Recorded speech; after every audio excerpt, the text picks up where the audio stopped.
안녕하세요, 크립토피아입니다. 오늘의 코인 정보 공유해 보도록 하겠습니다. 저희 채널 구독과 좋아요 눌러주는 센스 잊지 말아 주시고요. 오늘은 이더리움 클래식에 대해 브리핑 드려볼까 합니다. 이 브리핑 시작에 앞서 영상 하단의 고정 댓글 보시면 저희 소통방으로 들어오실 수 있는 링크가 있습니다. 저희 크립토피아는 일체 유료 정보료 없이 저희 코인 투자자들끼리 정보를 교류하고 또 본인의 보유 코인이나 상담 역시도 도와드리고 있으니까 이 부담 없이 참여하셔서 같이 공유하며 유익한 소통 채널이 되고 싶습니다. 많은 참여 부탁드리고요. 그러면 이 브리핑 시작해 보겠습니다. 이더리움 클래식에 대해서 이야기를 하려면은 이더리움과 이더리움 클래식을 분리시킨 다오 해킹 사건부터 아셔야 해요. 이 다오 해킹 사건은 2016년 6월 누군가 이더리움 기반을 둔 주요 프로젝트 중의 하나인 다오 시스템의 코드 오류를 이용해 부당이득을 챙기려 한 사건입니다. 해커는 다오 코드의 약점을 이용해서 이 공격 코드를 삽입해 520억 원 정도의 이더리움을 빼돌리려고 했고, 블록체인 자체에는 문제가 없었지만 이 다오 프로젝트 자체에 취약점이 있었고 이게 노출이 돼서 악용이 됐었죠. 그래도 다행인 건 해커들이 노린 이더리움은 출금이 되진 않았습니다.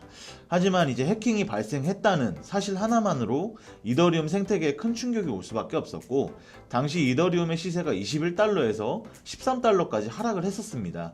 이때 개발자들 사이에서 해킹당한 부분만 블록체인을 다시 쓰자는 하드포크 방안과 상황에 따라서 블록체인의 기록을 변경하는 것은 블록체인의 원칙에 어긋난다라면서 해킹 결과로 이루어진 거래도 인정하자라는 진영으로 이제 두 곳으로 나누어져 대립을 하게 되는 거죠. 블록체인의 기본 철학인 누구도 위조나 변조할 수 없는 신뢰 시스템을 지켜야 한다는 주장이었고, 결국 이더리움은 하드포크로 인해서 갈라지게 되고 해킹당한 기록을 수정한 것이 지금의 이더리움이고, 해킹 기록을 그대로 가진 채로 채굴 진행을 하고 있는 것이 지금의 이더리움 클래식입니다. 따라서 원조는 이더리움 클래식이었고 원조에서 떨어져 나온 것이 이더리움이라고 보시면 됩니다.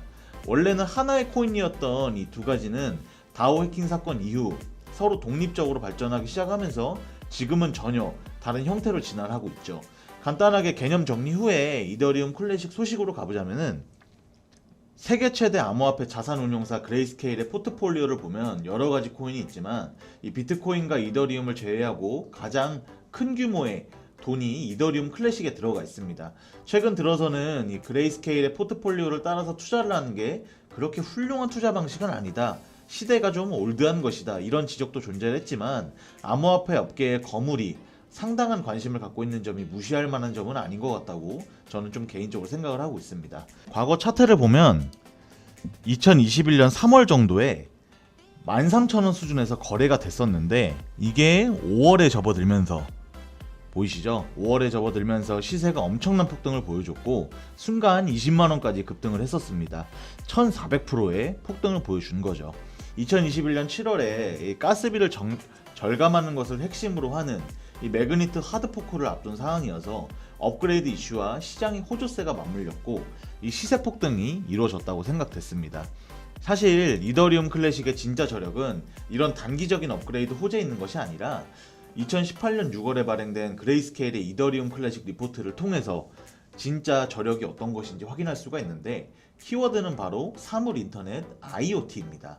이 사물 인터넷은 모든 사물들이 인터넷으로 연결되는 것을 의미를 하는데 이미 실현 과정에 와 있고요. 이제는 확장성 초점이 맞춰져 있습니다. 이 냉장고에 이제 식재료가 떨어지면은 자동으로 주문을 넣어주거나 날씨에 따라서 그날 입을 옷을 추천해주는 것 등등이 이제 여기에 해당을 하는 건데, 모든 사물을 연결시켜서 일상도, 도시도, 회사도 모두 스마트하게 만드는 것을 목표로 하고 있습니다. 4차 산업혁명의 핵심 키워드 가운데 하나로 꼽히고 있죠. 우리에게 의미가 있는 건 무한한 확장성과 가능성을 품고 있는 IoT를 블록체인 관점에서 실행할 수 있는 존재로 그레이스케일이 지목한 게 바로 이더리움 클래식이라는 겁니다. 이 그레이스케일은 2025년 예상되는 IoT 경제적인 효과가 3.9조 달러에서 11.1조 달러에 달할 것이라고 예측을 하고 있죠. 이런 IoT가 제대로 구현되기 위해서는 수많은 데이터가 오가야 하고 네트워크의 상호 운용성이 중요해질 수밖에 없습니다. 이 데이터 보안과 네트워크 상호 운용성 이슈를 이더리움 클래식이 해결해 줄 수 있을 것으로 이 그레이스케일이 기대감을 밝혔던 거죠. 그래서 이런 굉장한 잠재력을 가지고 있다 보니까 이더리움 클래식의 가격에 대해서 반드시 상승세를 탈 것이라고 전망하시는 분들이 나오고 있는 겁니다. 오는 5월 1일에 리덕션이 예정이 돼 있어서 상승의 계기가 될 수도 있지 않을까 생각이 들기도 합니다.